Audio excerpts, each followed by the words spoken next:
একটা সময় হলে বাচ্চাটাকে কোলে তুলে চুমা খেত। তাই নওশাদ সিদ্দিক কথাগুলো কত ঠিক বলছে বন্ধুরা কমেন্ট বক্সে কমেন্ট করবে। আর ভিডিওটা ভালো লাগলে শেয়ার করতে ভুলবেন না বন্ধুরা। কেন এখানে দুধ গরম করে ফুটপাতের মধ্যে বাচ্চা দুধ গরম হবে? ভোটের সময় হলে ওই বাচ্চাটাকে তুলে চুমু খেত।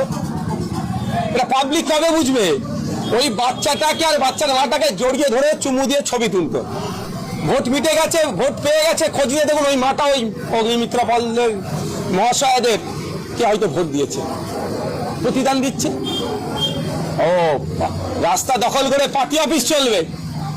দেখছিলাম আস্তে আস্তে একজন পোস্ট করেছে, হসপিটালের জায়গা দখল করে হসপিটাল নাই না, হসপিটাল থেকে ইলেকট্রিক চুরি করে পার্টি অফিস চলবে।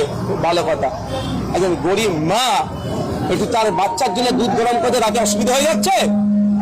অগ্নিমিত্রা পাল মহাশয় যদি কথা বলতেন তার আধিকারিকদেরকে, এর খোঁজ নাও, অ্যাড্রেস নাও, এর মাথায় ছাদ নেই কেন, এখানে এসেছে কেন, ফুটপাতে দুধ গরম করতে হচ্ছে, তাহলে ওর জায়গার ঘর জন নয়, এর একটা ঘরের ব্যবস্থা করে দাও, এর বাসস্থানের ব্যবস্থা করে দাও। তাহলে আজকে আমি এখানে দাঁড়িয়ে অগ্নিমিত্রা পাল মহাশয়কে আমি স্যালুট জানাতাম।